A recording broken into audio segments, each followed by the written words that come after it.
احمق لوگ کہیں گے کہ مسلمان جس قبلے پر پہلے سے چلے آتے تھے اب اس سے کیوں منہ پھیر بیٹھے؟ تم کہہ دو کہ مشرق اور مغرب سب اللہ ہی کا ہے، وہ جس کو چاہتا ہے سیدھے رستے پر چلاتا ہے، اور اسی طرح ہم نے تم کو امت معتدل بنایا ہے تاکہ تم لوگوں پر گواہ بنو اور پیغمبر آخر الزمان صلی اللہ علیہ وآلہ وسلم تم پر گواہ بنے۔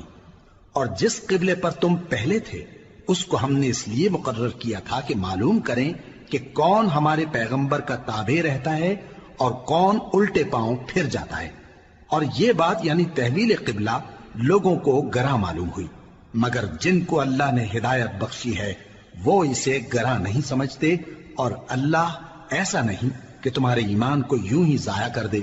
اللہ تو لوگوں پر بڑا مہربان ہے، صاحب رحمت ہے۔ اے پیغمبر صلی اللہ علیہ وآلہ وسلم،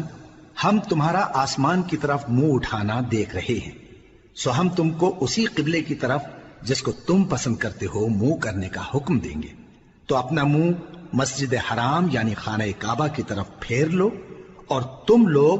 جہاں ہوا کرو نماز پڑھنے کے وقت اسی مسجد کی طرف منہ کر لیا کرو۔ اور جن لوگوں کو کتاب دی گئی ہے وہ خوب جانتے ہیں کہ یہ نیا قبلہ ان کے پروردگار کی طرف سے حق ہے، اور جو کام یہ لوگ کرتے ہیں اللہ ان سے بے خبر نہیں۔ اور اگر تم ان اہل کتاب کے پاس تمام نشانیاں بھی لے کر آؤ تو بھی یہ تمہارے قبلے کی پیروی نہ کریں، اور تم بھی ان کے قبلے کی پیروی کرنے والے نہیں ہو، اور ان میں سے بھی بعض کے قبلے کے پیرو نہیں۔ اور اگر تم باوجود اس کے کہ تمہارے پاس علم یعنی اللہ کا حکم آ چکا ہے ان کی خواہشوں کے پیچھے چلو گے تو ظالموں میں ہو جاؤ گے۔ جن لوگوں کو ہم نے کتاب دی ہے وہ ان پیغمبر آخر الزمان صلی اللہ علیہ وآلہ وسلم کو اس طرح پہچانتے ہیں جس طرح اپنے بیٹوں کو پہچانا کرتے ہیں، مگر ایک فریق ان میں سے سچی بات کو جان بوجھ کر چھپا رہا ہے۔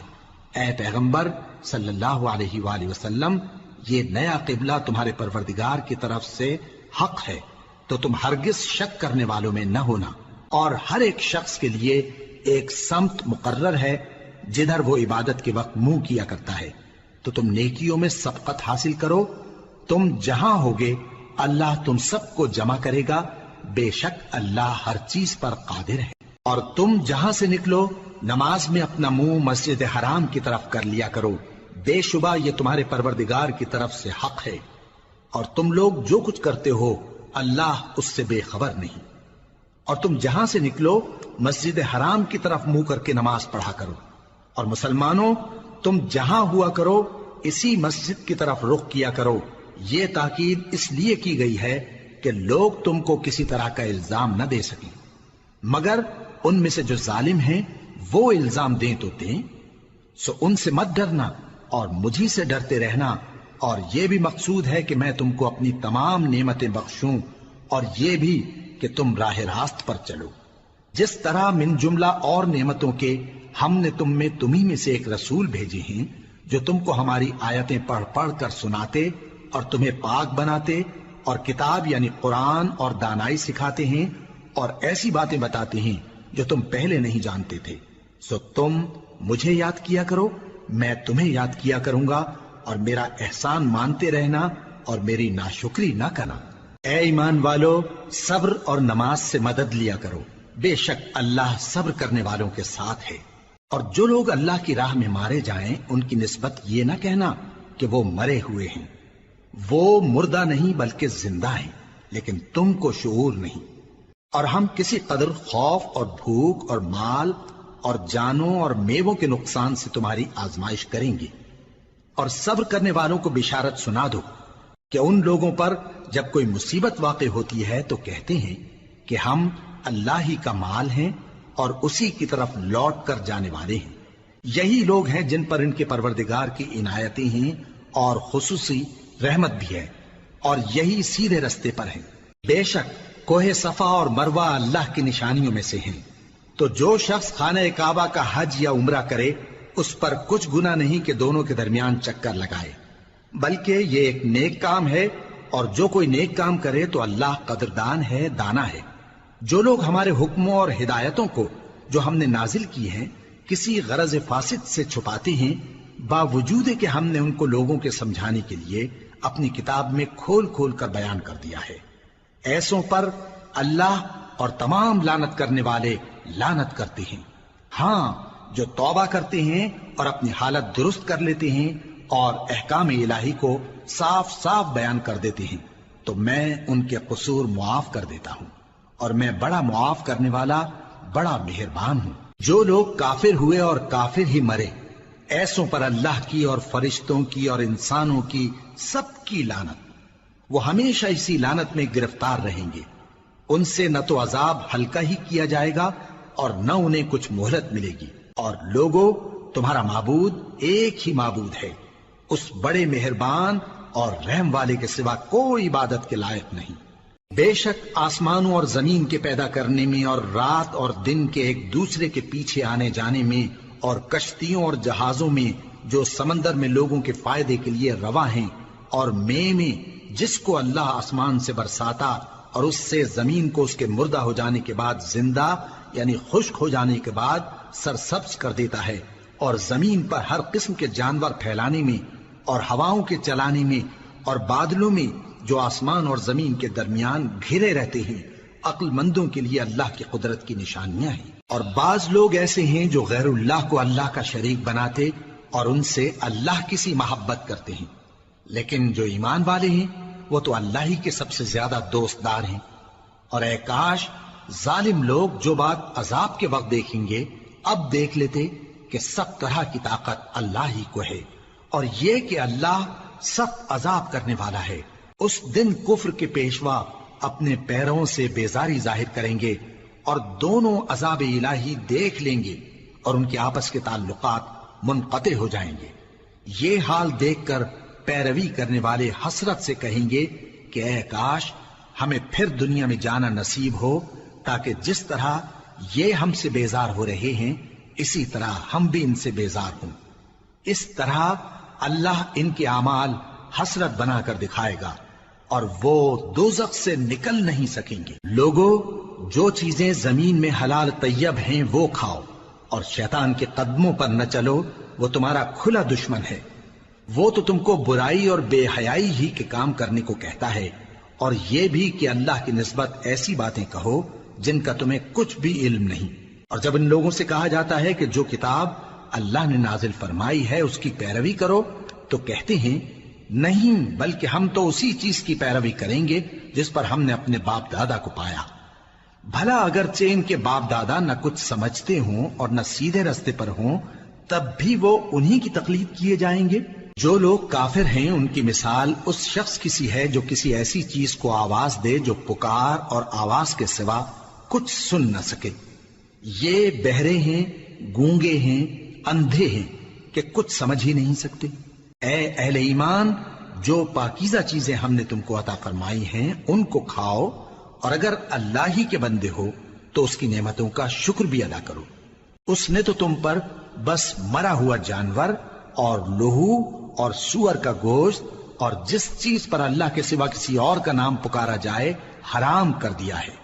ہاں، جو مجبور ہو جائے بشرطے کہ اللہ کی نافرمانی نہ کرے اور حد ضرورت سے باہر نہ نکل جائے، اس پر کچھ گناہ نہیں۔ بے شک اللہ بخشنے والا ہے، رحم کرنے والا ہے۔ جو لوگ اللہ کی کتاب سے ان آیتوں اور ہدایتوں کو جو اس نے نازل فرمائی ہیں چھپاتے اور ان کے بدلے تھوڑی سی قیمت یعنی دنیاوی منفعت حاصل کرتے ہیں، وہ اپنے پیٹوں میں محض آگ بھرتے ہیں۔ ایسے لوگوں سے اللہ قیامت کے دن نہ کلام کرے گا اور نہ ان کو گناہوں سے پاک کرے گا، اور ان کے لیے دکھ دینے والا عذاب ہے۔ یہ وہ لوگ ہیں جنہوں نے ہدایت چھوڑ کر گمراہی اور بخشش چھوڑ کر عذاب خرید لیا۔ یہ آتش جہنم کی کیسی برداشت کرنے والے ہیں۔ یہ اس لیے کہ اللہ نے کتاب سچائی کے ساتھ نازل فرمائی، اور جن لوگوں نے اس کتاب میں اختلاف کیا وہ ضد میں آ کر نیکی سے دور ہو گئے ہیں۔ نیکی یہی نہیں کہ تم مشرق و مغرب کو قبلہ سمجھ کر ان کی طرف منہ کر لو، بلکہ نیکی یہ ہے کہ لوگ اللہ پر اور روز آخر پر اور فرشتوں پر اور اللہ کی کتاب پر اور پیغمبروں پر ایمان لائیں، اور مال باوجود عزیز رکھنے کے رشتہ داروں اور یتیموں اور محتاجوں اور مسافروں اور مانگنے والوں کو دیں، اور گردنوں کے چھڑانے میں خرچ کریں،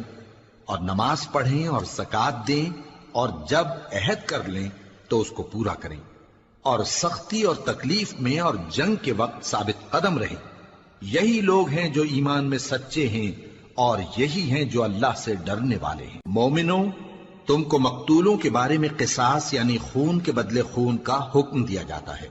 اس طرح پر کہ آزاد کے بدلے آزاد مارا جائے، اور غلام کے بدلے غلام، اور عورت کے بدلے عورت۔ اور اگر قاتل کو اس کے مقتول بھائی کے قصاص میں سے کچھ معاف کر دیا جائے تو وارث مقتول کو پسندیدہ طریق سے قرارداد کی پیروی یعنی مطالبہ خون بہا کرنا اور قاتل کو خوشخوئی کے ساتھ ادا کرنا چاہیے۔ یہ تمہارے پروردگار کی طرف سے تمہارے لیے آسانی اور مہربانی ہے۔ اب جو اس کے بعد زیادتی کرے اس کے لیے دکھ کا عذاب ہے۔ اور اے اہل عقل، حکم قصاص میں تمہاری زندگانی ہے کہ تم قتل و خونریزی سے بچو۔ تم پر فرض کیا جاتا ہے کہ جب تم میں سے کسی کو موت کا وقت آ جائے تو اگر وہ کچھ مال چھوڑ جانے والا ہو تو ماں باپ اور رشتہ داروں کے لیے دستور کے مطابق وصیت کر جائے۔ اللہ سے ڈرنے والوں پر یہ ایک حق ہے۔ پھر جو شخص وصیت کو سننے کے بعد اس کو بدل ڈالے تو اس کے بدلنے کا گناہ انہی لوگوں پر ہے جو اس کو بدلیں، اور بے شک اللہ سنتا جانتا ہے۔ اب اگر کسی کو وصیت کرنے والے کی طرف سے کسی وارث کی طرفداری یا حق تلفی کا اندیشہ ہو تو اگر وہ وصیت کو بدل کر وارثوں میں صلح کرا دے تو اس پر کچھ گناہ نہیں، بے شک اللہ بخشنے والا ہے، رحم والا ہے۔ مومنوں، تم پر روزے فرض کیے گئے ہیں جس طرح تم سے پہلے لوگوں پر فرض کیے گئے تھے تاکہ تم پرہیزگار بنو۔ روزوں کے دن گنتی کے چند روز ہیں، تو جو شخص تم میں سے بیمار ہو یا سفر میں ہو تو دوسرے دنوں میں روزوں کا شمار پورا کر لے۔ اور جو لوگ روزہ رکھنے کی طاقت رکھیں لیکن رکھیں نہیں، وہ روزے کے بدلے محتاج کو کھانا کھلا دیں۔ اور جو کوئی اپنی مرضی سے زیادہ نیکی کرے تو اس کے حق میں زیادہ اچھا ہے، اور اگر سمجھو تو روزہ رکھنا ہی تمہارے حق میں بہتر ہے۔ روزوں کا مہینہ رمضان کا مہینہ ہے جس میں قرآن اول نازل ہوا جو لوگوں کا رہنما ہے اور جس میں ہدایت کی کھلی نشانیاں ہیں اور جو حق و باطل کو الگ الگ کرنے والا ہے۔ تو جو کوئی تم میں سے اس مہینے میں موجود ہو چاہیے کہ پورے مہینے کے روزے رکھے، اور جو بیمار ہو یا سفر میں ہو تو دوسرے دنوں میں روزے رکھ کر ان کا شمار پورا کر لے۔ اللہ تمہارے حق میں آسانی چاہتا ہے اور سختی نہیں چاہتا، اور یہ آسانی کا حکم اس لیے دیا گیا ہے کہ تم روزوں کا شمار پورا کر لو، اور اس احسان کے بدلے کہ اللہ نے تم کو ہدایت بخشی ہے تم اس کو بزرگی سے یاد کرو اور اس کا شکر کرو۔ اور اے پیغمبر، جب تم سے میرے بندے میرے بارے میں دریافت کریں تو انہیں معلوم ہو کہ میں تو تمہارے پاس ہی ہوں۔ جب کوئی پکارنے والا مجھے پکارتا ہے تو میں اس کی دعا قبول کرتا ہوں، تو ان کو چاہیے کہ میرے حکموں کو مانیں اور مجھ پر ایمان رکھیں تاکہ نیک رستہ پائیں۔ روزوں کی راتوں میں تمہارے لیے اپنی عورتوں کے پاس جانا جائز کر دیا گیا ہے، وہ تمہاری پوشاک ہیں اور تم ان کی پوشاک ہو۔ اللہ کو معلوم ہے کہ تم ان کے پاس جانے سے اپنے حق میں خیانت کرتے تھے، سو اس نے تم پر مہربانی کی اور تمہاری حرکات سے درگزر فرمائی، تو اب تم کو اختیار ہے کہ ان سے مباشرت کرو۔ اور اللہ نے جو چیز تمہارے لیے لکھ رکھی ہے یعنی اولاد، اس کو اللہ سے طلب کرو اور کھاؤ اور پیو یہاں تک کہ صبح کی سفید دھاری رات کی سیاہ دھاری سے الگ نظر آنے لگے، پھر روزہ رکھ کر رات تک پورا کرو۔ اور جب تم مسجدوں میں اعتکاف بیٹھتے ہو تو ان سے مباشرت نہ کرو، یہ اللہ کی حدیں ہیں، ان کے پاس نہ جانا۔ اسی طرح اللہ اپنی آیتیں لوگوں کے سمجھانے کے لیے کھول کھول کر بیان فرماتا ہے تاکہ وہ پرہیزگار بنے۔ اور آپس میں ایک دوسرے کا مال ناحق نہ کھاؤ اور نہ اس کو رشوتاً حاکموں کے پاس پہنچاؤ تاکہ لوگوں کے مال کا کچھ حصہ ناجائز طور پر کھا جاؤ، اور اسے تم جانتے بھی ہو۔ اے پیغمبر، لوگ تم سے نئے چاند کے بارے میں دریافت کرتے ہیں کہ گھٹتا بڑھتا کیوں ہے۔ کہہ دو کہ وہ لوگوں کے کاموں کی میعادیں اور حج کے وقت معلوم ہونے کا ذریعہ ہے، اور نیکی اس بات میں نہیں کہ احرام کی حالت میں گھروں میں ان کے پچھواڑے کی طرف سے آؤ، بلکہ نیکوکار وہ ہے جو پرہیزگار ہو، اور گھروں میں ان کے دروازوں سے آیا کرو اور اللہ سے ڈرتے رہو تاکہ کامیاب ہو جاؤ۔ اور جو لوگ تم سے لڑتے ہیں تم بھی اللہ کی راہ میں ان سے لڑو، مگر زیادتی نہ کرنا، کہ اللہ زیادتی کرنے والوں کو دوست نہیں رکھتا، اور ان کو جہاں پاؤ قتل کر دو، اور جہاں سے انہوں نے تم کو نکالا ہے یعنی مکے سے، وہاں سے تم بھی ان کو نکال دو۔ اور دین سے گمراہ کرنے کا فساد قتل و خونریزی سے کہیں بڑھ کر ہے، اور جب تک وہ تم سے مسجد حرام یعنی خانہ کعبہ کے پاس نہ لڑیں تم بھی وہاں ان سے نہ لڑنا۔ ہاں اگر وہ تم سے لڑیں تو تم ان کو قتل کر ڈالو، کافروں کی یہی سزا ہے۔ پھر اگر وہ باز آ جائیں تو اللہ بخشنے والا ہے، رحم کرنے والا ہے۔ اور ان سے اس وقت تک لڑتے رہنا کہ فساد نابود ہو جائے اور ملک میں اللہ ہی کا دین غالب ہو جائے۔ پھر اگر وہ فساد سے باز آ جائیں تو ظالموں کے سوا کسی پر زیادتی نہیں کرنی چاہیے۔ ادب کا مہینہ ادب کے مہینے کے مقابل ہے، اور ادب کی چیزیں ایک دوسرے کا بدلہ ہیں۔ پس اگر کوئی تم پر زیادتی کرے تو جیسی زیادتی وہ تم پر کرے ویسی ہی تم اس پر کرو، اور اللہ سے ڈرتے رہو اور جان رکھو کہ اللہ ڈرنے والوں کے ساتھ ہے۔ اور اللہ کی راہ میں مال خرچ کرو اور اپنے آپ کو ہلاکت میں نہ ڈالو، اور نیکی کرو، بے شک اللہ نیکی کرنے والوں کو دوست رکھتا ہے۔ اور اللہ کی خوشنودی کے لیے حج اور عمرے کو پورا کرو، اور اگر راستے میں روک لیے جاؤ تو جیسی قربانی میسر ہو کر دو، اور جب تک قربانی اپنے مقام پر نہ پہنچ جائے سر نہ منڈاؤ۔ اور اگر کوئی تم میں بیمار ہو یا اس کے سر میں کسی طرح کی تکلیف ہو تو اگر وہ سر منڈا لے تو اس کے بدلے روزے رکھے یا صدقہ دے یا قربانی کرے۔ پھر جب تکلیف دور ہو کر تم مطمئن ہو جاؤ تو جو تم میں حج کے وقت تک عمرے سے فائدہ اٹھانا چاہے وہ جیسی قربانی میسر ہو کرے، اور جس کو قربانی نہ ملے وہ 3 روزے ایام حج میں رکھے اور 7 جب واپس ہو، یہ پورے 10 ہوئے۔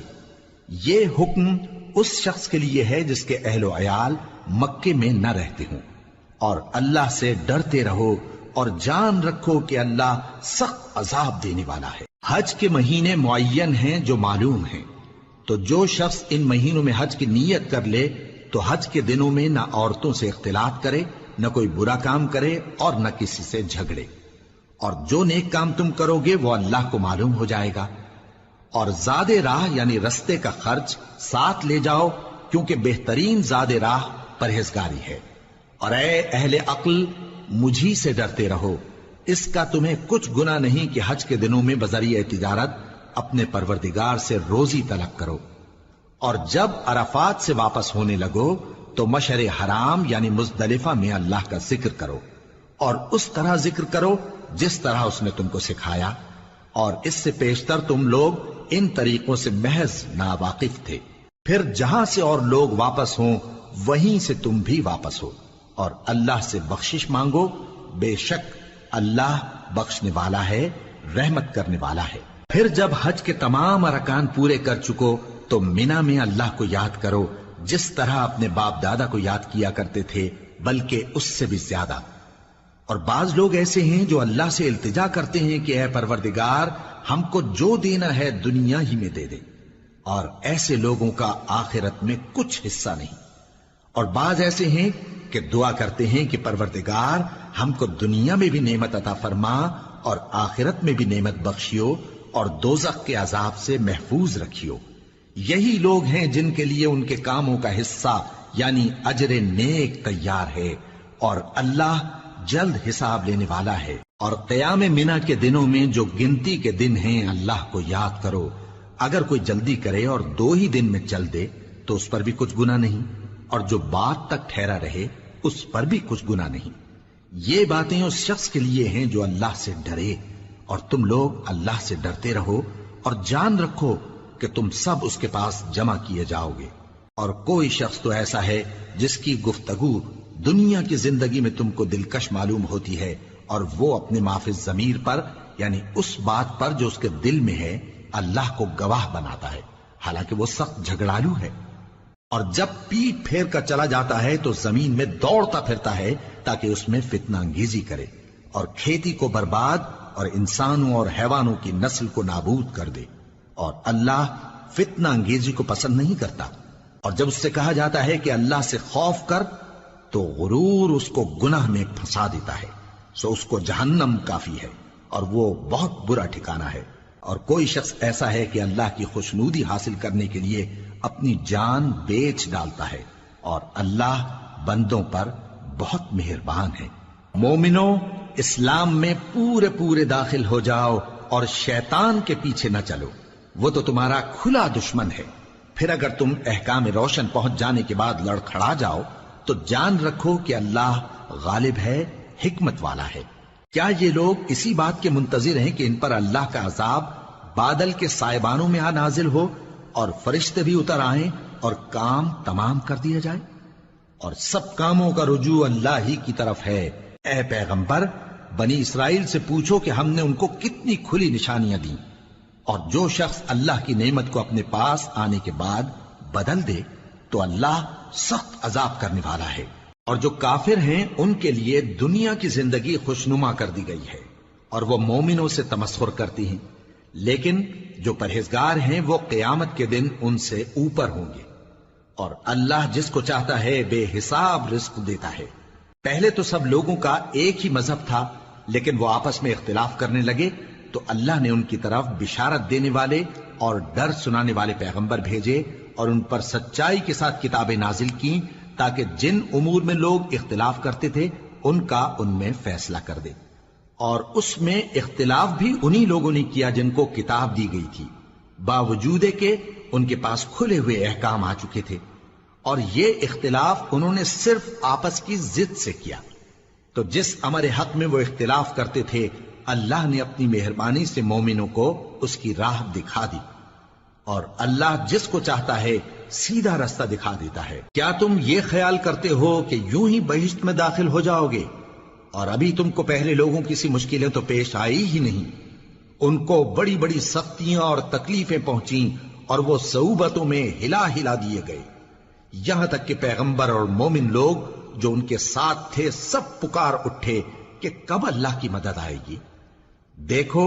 اللہ کی مدد ان قریب آیا چاہتی ہے۔ اے نبی، لوگ تم سے پوچھتے ہیں کہ اللہ کی راہ میں کس طرح کا مال خرچ کریں۔ کہہ دو کہ جو چاہو خرچ کرو، لیکن جو مال خرچ کرنا چاہو وہ درجہ بدرجہ اہل استحقاق یعنی ماں باپ کو اور قریب کے رشتہ داروں کو اور یتیموں کو اور محتاجوں کو اور مسافروں کو سب کو دو، اور جو بھلائی تم کرو گے اللہ اس کو جانتا ہے۔ مسلمانوں، تم پر اللہ کے رستے میں لڑنا فرض کر دیا گیا ہے، اور وہ تمہیں ناگوار تو ہوگا، مگر عجب نہیں کہ ایک چیز تم کو بری لگے اور وہ تمہارے حق میں بھلی ہو، اور عجب نہیں کہ ایک چیز تم کو بھلی لگے اور وہ تمہارے لیے مضر ہو، اور ان باتوں کو اللہ ہی بہتر جانتا ہے اور تم نہیں جانتے۔ اے پیغمبر، لوگ تم سے عزت والے مہینوں میں لڑائی کرنے کے بارے میں دریافت کرتے ہیں، کہہ دو کہ ان میں لڑنا بڑا گناہ ہے، اور اللہ کی راہ سے روکنا اور اس سے کفر کرنا اور مسجد حرام یعنی خانہ کعبہ میں جانے سے بند کرنا اور اہل مسجد کو اس میں سے نکال دینا جو یہ کفار کرتے ہیں، اللہ کے نزدیک اس سے بھی زیادہ گناہ ہے، اور فتنہ انگیزی خونریزی سے بھی بڑھ کر ہے۔ اور یہ لوگ ہمیشہ تم سے لڑتے رہیں گے، یہاں تک کہ اگر مقدور رکھیں تو تم کو تمہارے دین سے پھیر دیں، اور جو کوئی تم میں سے اپنے دین سے پھر کر کافر ہو جائے گا اور کافر ہی مرے گا تو ایسے لوگوں کے اعمال دنیا اور آخرت دونوں میں برباد ہو جائیں گے، اور یہی لوگ دوزخ میں جانے والے ہیں جس میں ہمیشہ رہیں گے۔ جو لوگ ایمان لائے اور اللہ کے لیے وطن چھوڑ گئے اور کفار سے جنگ کرتے رہے وہی اللہ کی رحمت کے امیدوار ہیں، اور اللہ بخشنے والا ہے، رحمت کرنے والا ہے۔ اے پیغمبر، لوگ تم سے شراب اور جوئے کا حکم دریافت کرتے ہیں، کہہ دو کہ ان میں گناہ بڑے ہیں اور لوگوں کے لیے کچھ فائدے بھی ہیں، مگر ان کے گناہ فائدوں سے کہیں زیادہ ہیں۔ اور یہ بھی تم سے پوچھتے ہیں کہ اللہ کی راہ میں کون سا مال خرچ کریں، کہہ دو کہ جو ضرورت سے زیادہ ہو۔ اس طرح اللہ تمہارے لیے اپنے احکام کھول کھول کر بیان فرماتا ہے تاکہ تم سوچو، یعنی دنیا اور آخرت کی باتوں میں غور کرو۔ اور تم سے یتیموں کے بارے میں بھی دریافت کرتے ہیں، کہہ دو کہ ان کی حالت کی اصلاح بہت اچھا کام ہے، اور اگر تم ان سے مل جل کر رہنا یعنی خرچ اکٹھا رکھنا چاہو تو وہ تمہارے بھائی ہیں، اور اللہ خوب جانتا ہے کہ خرابی کرنے والا کون ہے اور اصلاح کرنے والا کون۔ اور اگر اللہ چاہتا تو تم کو تکلیف میں ڈال دیتا، بے شک اللہ غالب ہے، حکمت والا ہے۔ اور مومنوں مشرک عورتوں سے جب تک وہ ایمان نہ لائیں نکاح نہ کرنا، کیونکہ مشرک عورت خواہ تم کو کیسی ہی بھلی لگے اس سے مومن لونڈی بہتر ہے، اور اسی طرح مشرک مرد جب تک ایمان نہ لائیں مومن عورتوں کو ان کی زوجیت میں نہ دینا، کیونکہ مشرک مرد سے خواہ وہ تم کو کیسا ہی بھلا لگے مومن غلام بہتر ہے۔ یہ مشرک لوگوں کو دوزخ کی طرف بلاتی ہیں، اور اللہ اپنی مہربانی سے بہشت اور بخشش کی طرف بلاتا ہے، اور اپنے حکم لوگوں سے کھول کھول کر بیان کرتا ہے تاکہ نصیحت حاصل کریں۔ اور تم سے حیض کے بارے میں دریافت کرتے ہیں، کہہ دو وہ تو نجاست ہے، سو ایام حیض میں عورتوں سے کنارہ کش رہو، اور جب تک وہ پاک نہ ہو جائیں ان سے مقاربت نہ کرو۔ ہاں جب وہ پاک ہو جائیں تو جس طریق سے اللہ نے تمہیں ارشاد فرمایا ہے ان کے پاس جاؤ، کچھ شک نہیں کہ اللہ توبہ کرنے والوں اور پاک صاف رہنے والوں کو دوست رکھتا ہے۔ تمہاری عورتیں تمہاری کھیتی ہیں، تو اپنی کھیتی میں جس طرح چاہو جاؤ، اور اپنے لیے نیک عمل آگے بھیجو، اور اللہ سے ڈرتے رہو، اور جان رکھو کہ ایک دن تمہیں اس کے روبرو حاضر ہونا ہے۔ اور اے پیغمبر ایمان والوں کو بشارت سنا دو، اور اللہ کے نام کو اس بات کا ہیلہ نہ بنانا کہ اس کی قسمیں کھا کھا کر سلوک کرنے اور پرہیزگاری کرنے اور لوگوں میں صلح و سازگاری کرانے سے رک جاؤ، اور اللہ سب کچھ سنتا ہے جانتا ہے۔ اللہ تمہاری لغو قسموں پر تم سے مواخذہ نہیں کرے گا، لیکن جو قسمیں تم قصد دلی سے کھاؤ گے ان پر مواخذہ کرے گا، اور اللہ بخشنے والا ہے بردبار ہے۔ جو لوگ اپنی عورتوں کے پاس جانے کی قسم کھا لیں ان کو 4 مہینے تک انتظار کرنا چاہیے۔ اگر اس عرصے میں قسم سے رجوع کر لیں تو اللہ بخشنے والا ہے، مہربان ہے، اور اگر طلاق کا ارادہ کر لیں تو بھی اللہ سنتا ہے جانتا ہے۔ اور طلاق والی عورتیں 3 حیض تک اپنے تئیں روکے رہیں، اور اگر وہ اللہ اور روز قیامت پر ایمان رکھتی ہیں تو ان کو جائز نہیں کہ اللہ نے جو کچھ ان کے شکم میں پیدا کیا ہے اس کو چھپائیں، اور ان کے خاوند اگر پھر موافقت چاہیں تو اس مدت میں وہ ان کو اپنی زوجیت میں لے لینے کے زیادہ حقدار ہیں۔ اور عورتوں کا حق مردوں پر ویسا ہی ہے جیسے دستور کے مطابق مردوں کا حق عورتوں پر ہے، البتہ مردوں کو عورتوں پر 1 درجہ فضیلت ہے، اور اللہ غالب ہے، صاحب حکمت ہے۔ طلاق صرف 2 بار ہے، یعنی جب 2 دفعہ طلاق دے دی جائے تو پھر عورتوں کو یا تو بطریق شائستہ نکاح میں رہنے دینا ہے یا بھلائی کے ساتھ چھوڑ دینا، اور یہ جائز نہیں کہ جو مہر تم ان کو دے چکے ہو اس میں سے کچھ واپس لے لو۔ ہاں اگر زن و شوہر کو خوف ہو کہ وہ اللہ کی حدوں کو قائم نہیں رکھ سکیں گے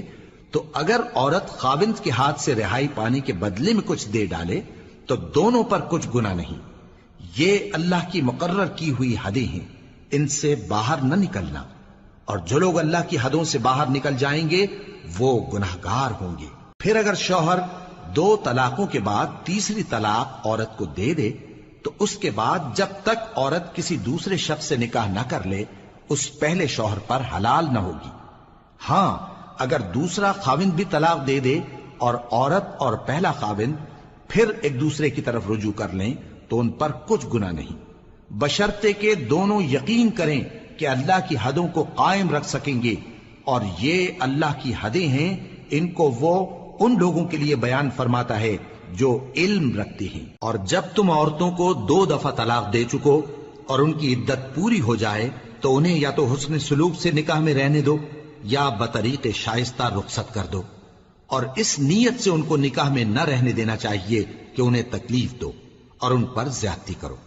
اور جو ایسا کرے گا وہ اپنا ہی نقصان کرے گا۔ اور اللہ کے احکام کو ہنسی اور کھیل نہ بناؤ، اور اللہ نے تم کو جو نعمتیں بخشی ہیں اور تم پر جو کتاب اور دانائی کی باتیں نازل کی ہیں جن سے وہ تمہیں نصیحت فرماتا ہے ان کو یاد کرو، اور اللہ سے ڈرتے رہو، اور جان رکھو کہ اللہ ہر چیز سے واقف ہے۔ اور جب تم عورتوں کو طلاق دے چکو اور ان کی عدت پوری ہو جائے تو ان کو اپنے شوہروں کے ساتھ جب وہ آپس میں جائز طور پر راضی ہو جائیں نکاح کرنے سے مت روکو۔ اس حکم سے اس شخص کو نصیحت کی جاتی ہے جو تم میں اللہ اور روز آخر پر یقین رکھتا ہے، یہ تمہارے لیے نہایت خوب اور بہت پاکیزگی کی بات ہے، اور اللہ جانتا ہے اور تم نہیں جانتے۔ اور مائیں اپنے بچوں کو پورے 2 سال دودھ پلائیں یہ حکم اس شخص کے لیے ہے جو پوری مدت تک دودھ پلوانا چاہے، اور دودھ پلانے والی ماؤں کا کھانا اور کپڑا دستور کے مطابق باپ کے ذمے ہوگا۔ کسی شخص کو اس کی طاقت سے زیادہ تکلیف نہیں دی جاتی، تو یاد رکھو کہ نہ تو ماں کو اس کے بچے کے سبب نقصان پہنچایا جائے اور نہ باپ کو اس کی اولاد کی وجہ سے نقصان پہنچایا جائے، اور اسی طرح نان و نفقہ بچے کے وارث کے ذمے ہے۔ اور اگر دونوں یعنی ماں باپ آپس کی رضامندی اور صلاح سے بچے کا دودھ چھڑانا چاہیں تو ان پر کچھ گناہ نہیں، اور اگر تم اپنی اولاد کو دودھ پلوانا چاہو تو تم پر کچھ گناہ نہیں، بشرطے کہ تم دودھ پلانے والیوں کو دستور کے مطابق ان کا حق جو تم نے دینا کیا تھا دے دو، اور اللہ سے ڈرتے رہو، اور جان رکھو کہ جو کچھ تم کرتے ہو اللہ اس کو دیکھ رہا ہے۔ اور جو لوگ تم میں سے مر جائیں اور عورتیں چھوڑ جائیں تو وہ عورتیں 4 مہینے اور 10 دن اپنے آپ کو روکے رہیں، اور جب یہ عدت پوری کر چکیں اور اپنے حق میں پسندیدہ کام یعنی نکاح کر لیں تو تم پر کچھ گناہ نہیں، اور اللہ تمہارے سب کاموں سے واقف ہے۔ اگر تم اشارے کنائے میں عورتوں کو نکاح کا پیغام بھیجو یا نکاح کی خواہش کو اپنے دلوں میں مخفی رکھو تو تم پر کچھ گناہ نہیں۔ اللہ کو معلوم ہے کہ تم ان سے نکاح کا ذکر کرو گے، مگر ایام عدت میں اس کے سوا کے دستور کے مطابق کوئی بات کہہ دو، پوشیدہ طور پر ان سے قول و قرار نہ کرنا، اور جب تک عدت پوری نہ ہو لے نکاح کا پختہ ارادہ نہ کرنا، اور جان رکھو کہ جو کچھ تمہارے دلوں میں ہے اللہ کو سب معلوم ہے، تو اس سے ڈرتے رہو، اور جان رکھو کہ اللہ بخشنے والا ہے، حلم والا ہے۔ اور اگر تم عورتوں کو ان کے پاس جانے یا ان کا مہر مقرر کرنے سے پہلے طلاق دے دو تو تم پر کچھ گناہ نہیں، ہاں ان کو دستور کے مطابق کچھ خرچ ضرور دو، یعنی مقدور والا اپنے مقدور کے مطابق دے اور تنگ دست اپنی حیثیت کے مطابق۔ نیک لوگوں پر یہ ایک طرح کا حق ہے۔ اور اگر تم عورتوں کو ان کے پاس جانے سے پہلے طلاق دے دو لیکن مہر مقرر کر چکے ہو تو آدھا مہر دینا ہوگا۔ ہاں اگر عورتیں مہر بخش دیں یا مرد جن کے ہاتھ میں عقد نکاح ہے اپنا حق چھوڑ دیں اور پورا مہر دے دیں تو ان کو اختیار ہے۔ اور اگر تم مرد لوگ ہی اپنا حق چھوڑ دو تو یہ پرہیزگاری کی بات ہے، اور آپس میں بھلائی کرنے کو فراموش نہ کرنا۔ کچھ شک نہیں کہ اللہ تمہارے سب کاموں کو دیکھ رہا ہے۔ مسلمانوں، سب نمازیں خصوصاً بیچ کی نماز یعنی نماز عصر پورے اہتمام کے ساتھ ادا کرتے رہو، اور اللہ کے آگے ادب سے کھڑے رہا کرو۔ پھر اگر تم خوف کی حالت میں ہو تو پیادے یا سوار جس حال میں ہو نماز پڑھ لو۔ پھر جب امن و اطمینان ہو جائے تو جس طریق سے اللہ نے تم کو سکھایا ہے جو تم پہلے نہیں جانتے تھے اللہ کو یاد کرو۔ اور جو لوگ تم میں سے مر جائیں اور عورتیں چھوڑ جائیں وہ اپنی عورتوں کے حق میں وصیت کر جائیں کہ ان کو 1 سال تک خرچ دیا جائے اور گھر سے نہ نکالی جائیں۔ ہاں اگر وہ خود گھر سے چلی جائیں اور اپنے حق میں پسندیدہ کام یعنی نکاح کر لیں تو تم پر کچھ گناہ نہیں، اور اللہ زبردست ہے، حکمت والا ہے۔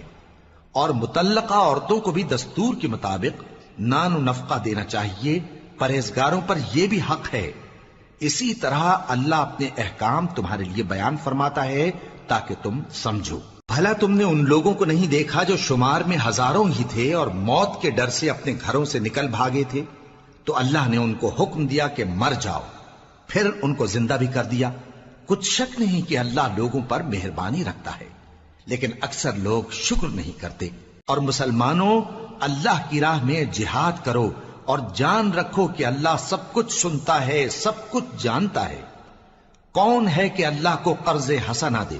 کہ وہ اس کے بدلے اس کو کئی گنا زیادہ دے گا؟ اور اللہ ہی روزی کو تنگ کرتا اور وہی اسے کشادہ کرتا ہے، اور تم اسی کی طرف لوٹ کر جاؤ گے۔ بھلا تم نے بنی اسرائیل کی ایک جماعت کو نہیں دیکھا جس نے موسیٰ کے بعد اپنے پیغمبر سے کہا کہ آپ ہمارے لیے ایک بادشاہ مقرر کر دیں تاکہ ہم اللہ کی راہ میں جہاد کریں؟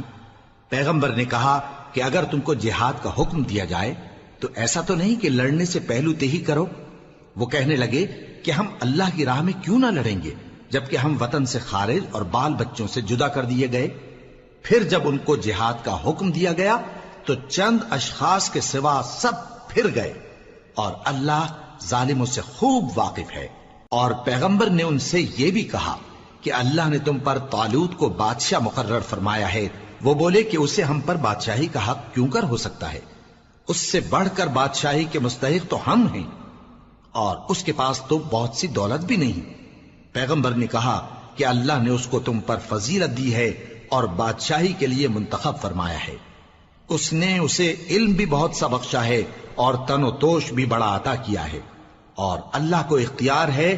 جسے چاہے بادشاہی بخشے، وہ بڑا کشائش والا ہے، دانا ہے۔ اور پیغمبر نے ان سے کہا کہ ان کی یعنی طالوت کی بادشاہی